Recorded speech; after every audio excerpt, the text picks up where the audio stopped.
I discovered my boyfriend's cheating through movie night texts and executed shocking revenge that ended our 3-year relationship and his career. During our movie night at home, my boyfriend fell asleep on the couch with his phone unlocked. Messages kept coming in: work project, miss your touch already, and last night was amazing. Can't wait to see you again tomorrow. We'd been together for 3 years and had just put a deposit down on a house. My heart racing, I put his phone back and gently covered him with a blanket, like nothing had happened. Yesterday, my phone had 51 increasingly desperate texts. Harrison and I have been together for 3 whole years. Like, we just put a deposit down on a cute little craftsman house in the suburbs last week.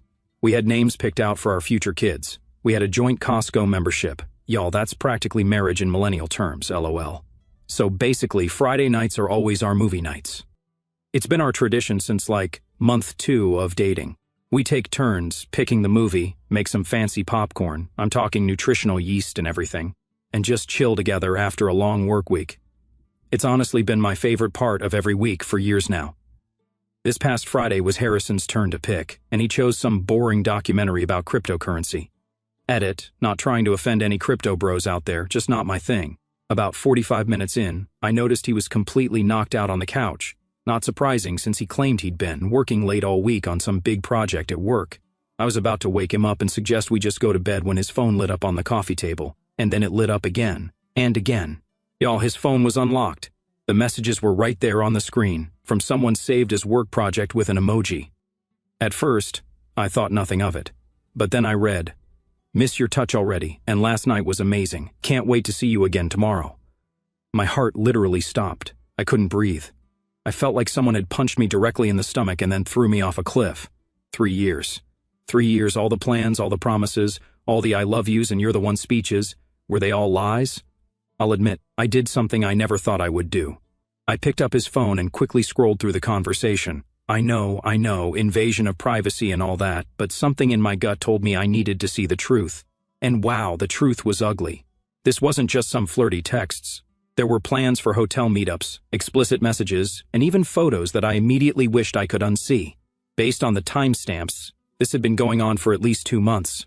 There were messages about me, about how he was handling the Gloria situation, and how he was trying to figure things out but didn't want to hurt me. As if cheating on me for months wasn't already hurting me. The audacity of this man. I wanted to scream.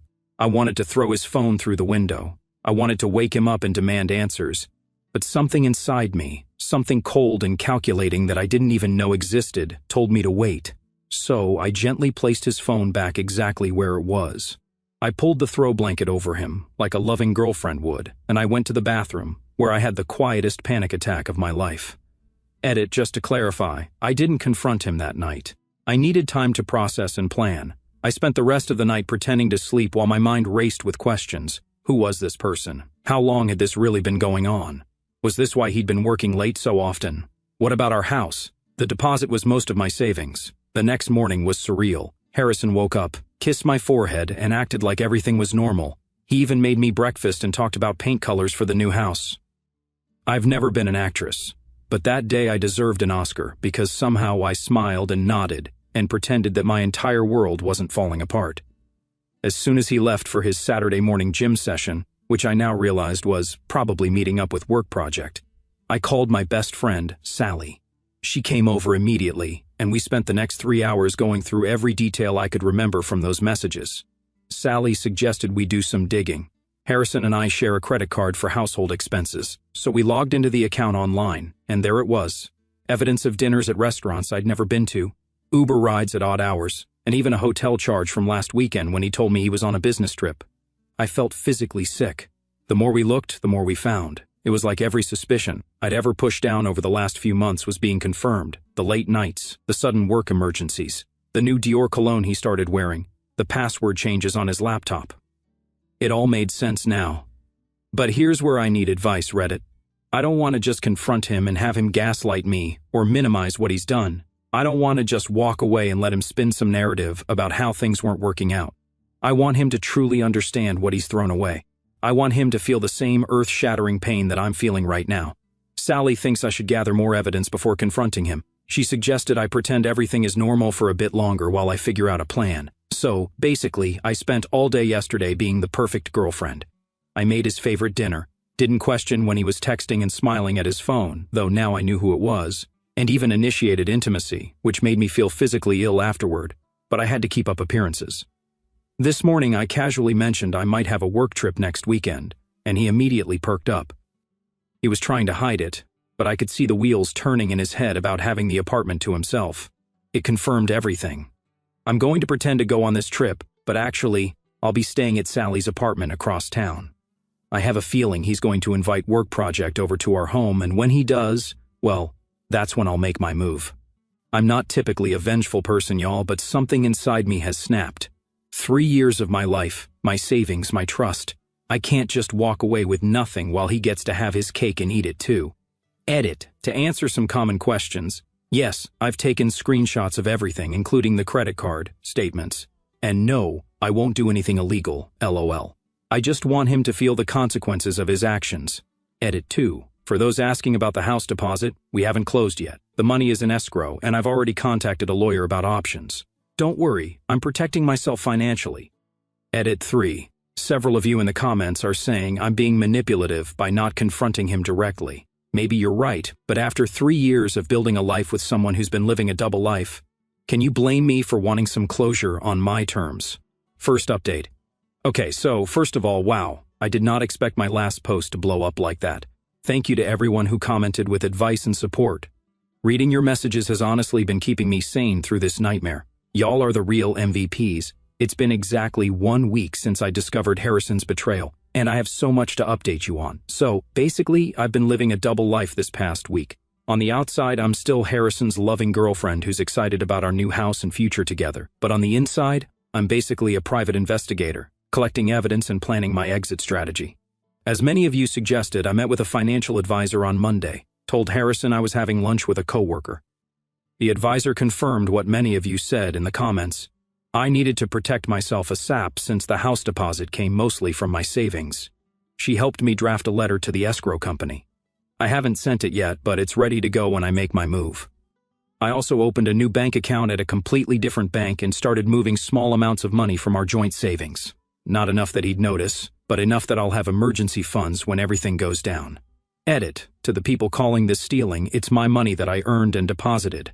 I'm just protecting what's mine. But here's where things get interesting.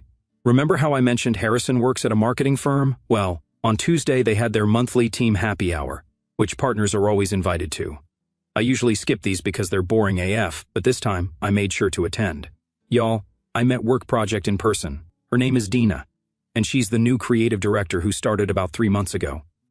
Harrison introduced us so casually, like my world wasn't literally imploding as I shook her hand. She's exactly what you'd expect, gorgeous, confident, stylish, everything I've been feeling insecure about lately. The way they interacted was so obvious once I knew what to look for, the inside jokes, the lingering eye contact, the way he kept finding excuses to be near her. At one point, I went to the bathroom and circled back through a different entrance to the bar, only to find them in a corner, speaking intensely with their heads close together. They jumped apart when someone else approached. I wanted to scream or throw my drink in both their faces, but instead, I smiled and played dumb. I even complimented her earrings, which looked expensive AF BTW, and asked about her background. Turns out she moved here from Chicago for the job opportunity. Yeah, right, more like from my boyfriend.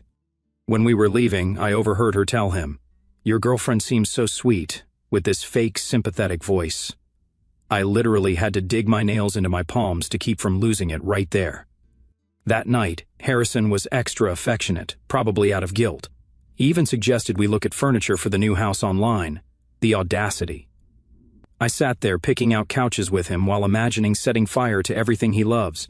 I'm not actually going to do that. Don't worry, Reddit mods, LOL.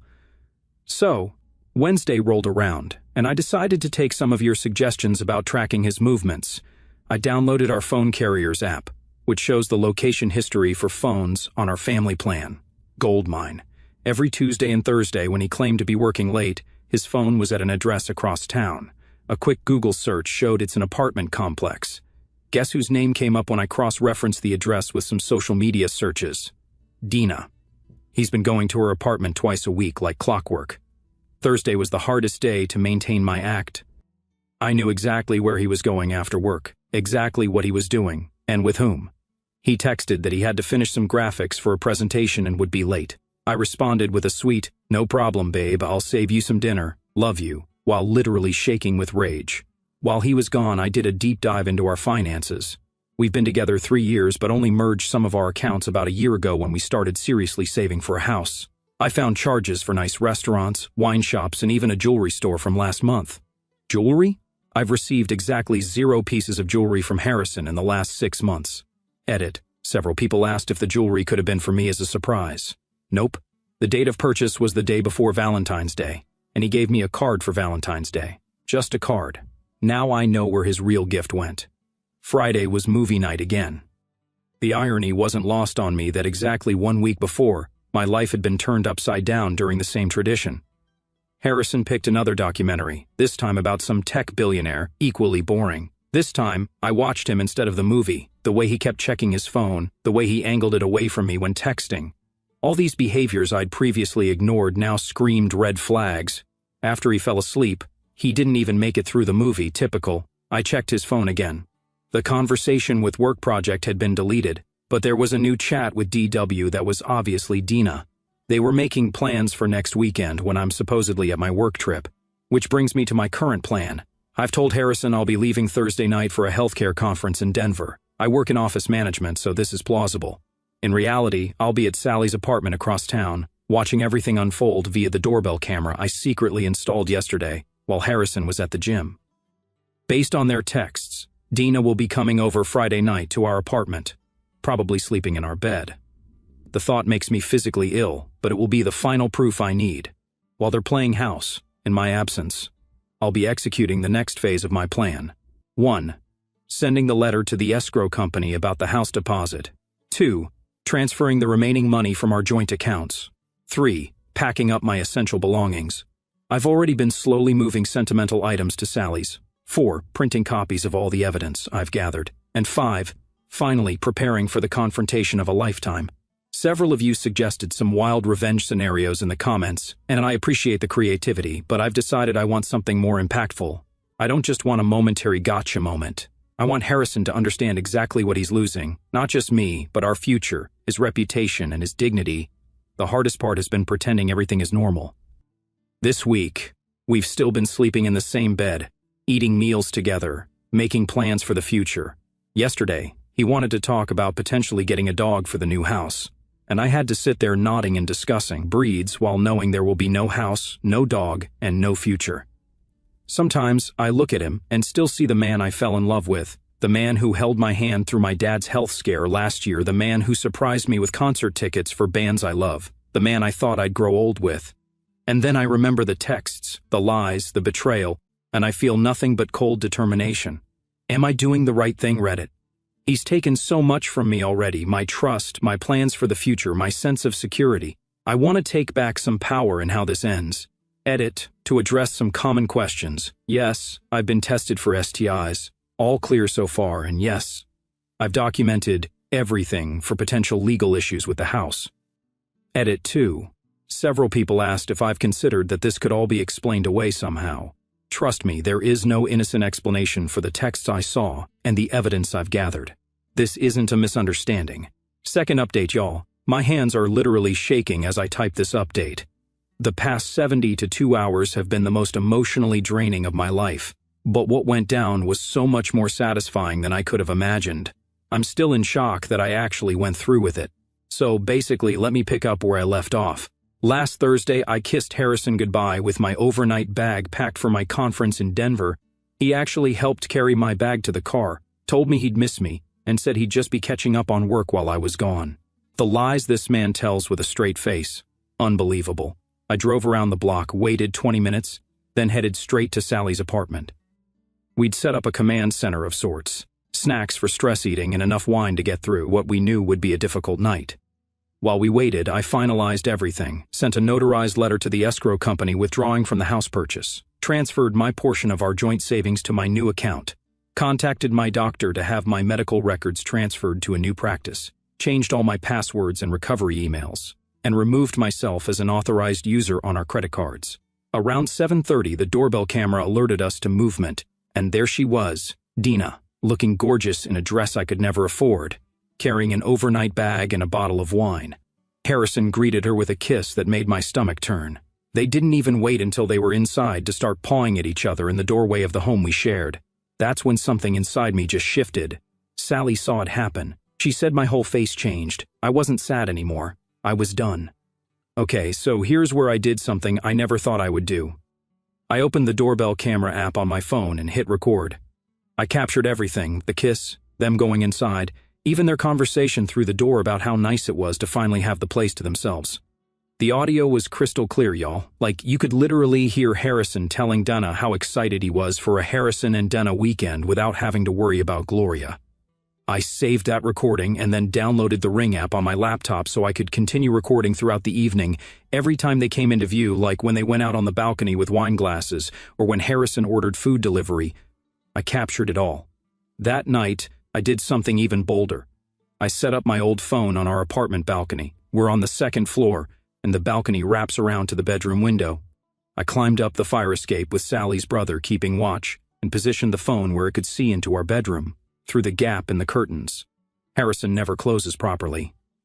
The next morning, I went to our apartment while I knew Harrison would be at work. I had exactly 3 hours to get everything important out before he might come home for lunch. Sally brought 2 of her brothers to help, and we worked like a well-oiled machine. I only took what was undeniably mine: clothes, personal items, family heirlooms, and a few pieces of furniture I'd brought into the relationship. I left all the joint purchases and anything that could be disputed. I wasn't interested in stuff. I just wanted out. Before I left, I did one final sweep to make sure I hadn't forgotten anything important. In the bathroom, I found her hairbrush and makeup on my vanity. In the kitchen, there were 2 wine glasses in the sink. And in the bedroom, well, let's just say the evidence of their night together was obvious. I left my key on the counter along with some printed evidence of their affair, a few text screenshots, some credit card statements, just enough to let him know I wasn't clueless. But I kept the recordings for myself, for now. Then I blocked Harrison on everything: phone, email, social media, even Venmo. I contacted our friends and family to let them know we had broken up and that I wouldn't be discussing details, but that I needed space from anything related to Harrison. I expected to feel victorious after executing my plan so perfectly. Instead, I just felt empty. 3 years of my life gone, all our plans, our inside jokes, our routines, erased in a single morning. I cried the entire way back to Sally's apartment. But then his messages started coming through on my work email, the one communication method I'd forgotten to block. First email, 12:34 p.m. Gloria, where are you? Just came home for lunch and saw your stuff gone. What's happening? Call me a sap. Second email, 12:46 p.m. I see the papers you left. This isn't what you think. Please call me so I can explain. Third email, 1:03 p.m. I know I've made mistakes, but we can work through this. Don't throw away 3 years over a misunderstanding. A misunderstanding? Is that what we're calling sleeping with your coworker for months while planning a future with someone else? The emails kept coming all afternoon, each one more desperate than the last. By evening, he was alternating between apologizing profusely and being angry that I invaded his privacy and acted so drastically without talking to him first. When the emails didn't work, he started showing up at places he thought I might be: my favorite coffee shop, my parents' house, Sally's apartment. Thankfully, she didn't tell him I was staying there. He even went to my workplace, causing such a scene that my boss almost called security. The audacity of this man to act like I'm the one who did something wrong. That's when the rage I'd been suppressing finally boiled over. So, I did it. I really did it. I created a private link to all the recordings, the doorbell footage, the balcony conversation, everything. And I sent it to Harrison's parents. Edit, to those saying this was too harsh maybe, but this man was planning to buy a house with me while carrying on an affair. His parents had helped with our house deposit. They deserve to know who their son really is. I didn't include any angry message or explanation. I simply wrote, I thought you should know why Harrison and I won't be buying the house together after all. I'm sorry to send this, but you deserve the truth. 10 minutes later, Harrison's phone apparently blew up with calls from his parents. How do I know? Because he sent me 20 text messages from his friend's phone about how I had ruined his life and how could you send that to my parents? But I wasn't done. I also sent the link to his boss, not out of pure revenge, but because their company has a strict policy against interoffice relationships, especially between people at different levels. They had been conducting their affair on company time, using company resources. Edit, for those saying I went too far with the boss. Harrison had recently received a promotion that should have gone to his co-worker Larry, who's been struggling to support his family. Harrison got it partly because Dina advocated for him in meetings. That night, Friday, Harrison apparently went on a bender with his friends. I know this because, by 2 a.m., I'd received 51 text messages from unknown numbers, him borrowing friends' phones to get around my block. They ranged from "I love you more than anything" to "You've destroyed everything I've worked for" to "How could you do this to me?" My personal favorite: "You can't just disappear after 3 years together and expose my personal life to everyone. What am I supposed to tell people?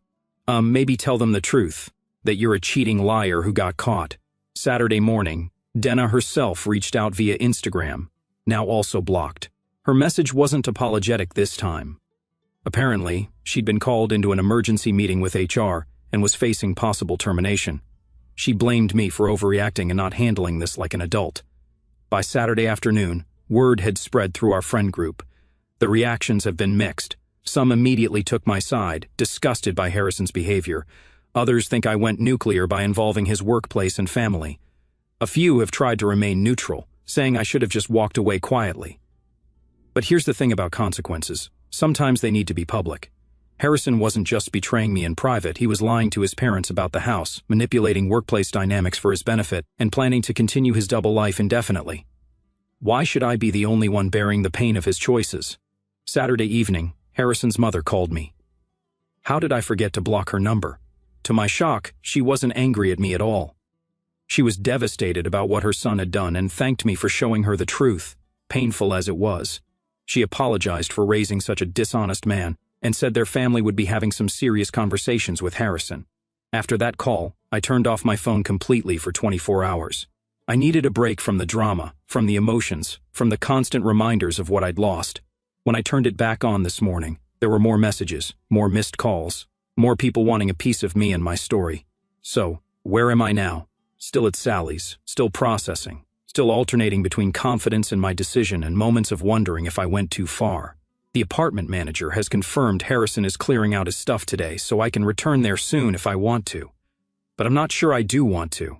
That apartment is filled with memories I'm not ready to face alone. I'm thinking of finding a new place entirely, a fresh start. I've also decided to take a week off work to clear my head. My boss was incredibly understanding once I explained the situation, minus the gory details. As for the house, the escrow company confirmed they've received my withdrawal notice. I'll lose some earnest money, but that's a small price to pay for not being legally tied to Harrison for the biggest purchase of my life. Harrison is still trying to reach me through mutual friends, but now his tone has completely changed. He's not saying he deserves a chance to explain anymore. He's begging me to please stop sharing the recordings with more people and swearing he's learned his lesson. Too little, too late, Harrison. Edit to everyone asking if I'll ever let him explain, maybe someday when it hurts less, but right now, I can't imagine any explanation that would make what he did okay. Edit 2 for those saying I was too harsh with the videos, maybe.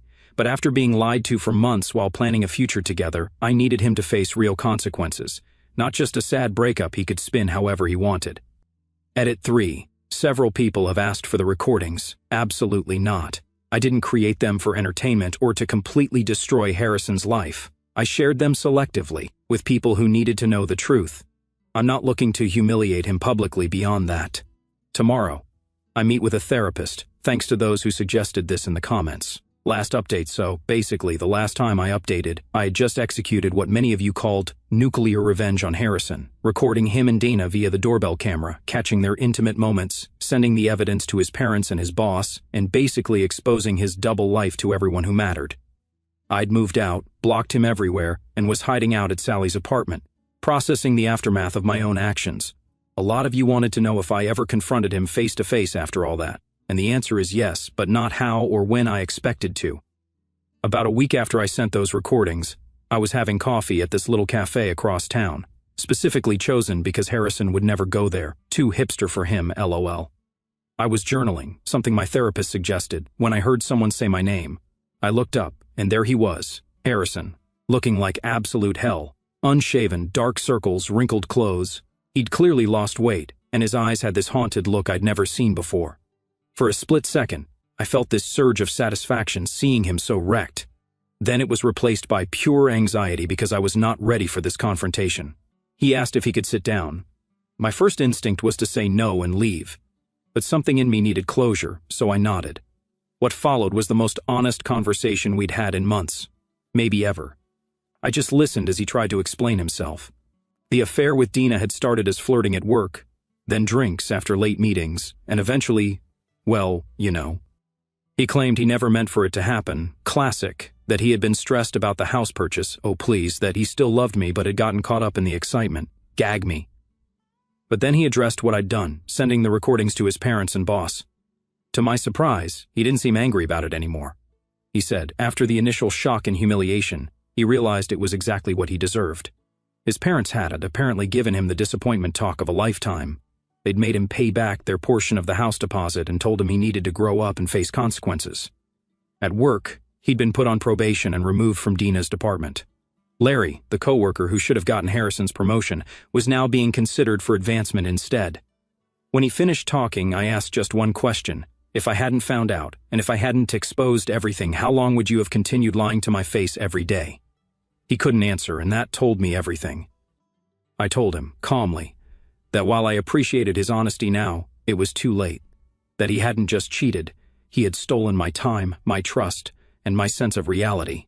That while he was figuring things out, I was planning our future, believing in promises that were already broken. When I told him I forgave him, not for his sake, but for mine, because carrying anger would only hurt me in the long run, his face, when I said that, it was like he'd been preparing for more rage and had no defense against compassion. I left him sitting there at the cafe, and it felt like closing the final chapter of a book I never wanted to read again. Edit. So many of you have asked if this means we got back together. Absolutely not. Forgiveness doesn't mean reconciliation. The weeks that followed were a blur of practical matters. I found a cute studio apartment that's just mine and decorated it exactly how I want. I sorted out the financial mess from the canceled house purchase, lost some money but protected most of my investment. I started therapy twice a week. Best decision ever, y'all. I leaned heavily on friends who showed up in ways I never expected. As for Dina, she actually reached out again about 2 months after everything went down. Turns out, after the HR investigation and all the drama at work, she decided to transfer back to the Chicago office. She told me Harrison had been lying to her too, telling her our relationship was basically over, that we were only staying together until the house purchase was complete for financial reasons. She apologized again for her part in everything and wished me well. We're not friends, obviously, but at least there's no lingering animosity. So, what about Harrison? Last I heard from mutual friends, I don't ask but people tell me anyway, he's transferred to his company's Seattle office for a fresh start. Apparently, even after the probation period ended, the workplace had become too uncomfortable with everyone knowing about his affair with Dina and the recordings I'd sent. His boss apparently gave him the option to transfer or look for a new job, and he chose transfer. Harrison's parents still call me occasionally, believe it or not. They were so shocked by the recordings I sent, but after processing everything, they've maintained a relationship, with me separate from their son. His mom even sent me a care package on my birthday with homemade cookies and a heartfelt card saying she still thinks of me as family. The house we almost bought, it sold to another couple last month. I drove by it recently, saw their moving truck in the driveway, and felt nothing but relief that it wasn't me tied to that mortgage into Harrison. Last week, I was unpacking the last box in my new apartment. Yes, it took me 6 months to fully unpack, don't judge, LOL, and found an old birthday card from Harrison. It read, "To many more years of adventure together." A few months ago, finding this would have sent me into a spiral. This time, I just smiled sadly and threw it away. Edit. For those asking if I still have the recordings, yes, but they're locked away where no one else will ever see them. They served their purpose, and I don't need to keep revisiting that pain. Edit 2. To clarify, since so many are asking, yes, I'm legally and financially completely separated from Harrison now. No shared accounts, no shared debts, clean break. Edit 3. To the person who DM'd me saying I'm damaged goods now and no man will want me, who hurt you? Actually, don't answer that. Just do better. Edit 4. For those asking if I regret sending the recordings to his boss, maybe a little, but Harrison using his relationship with Dina to advance professionally, while Larry, who has 3 kids and a sick wife, got passed over. That needed to be exposed too.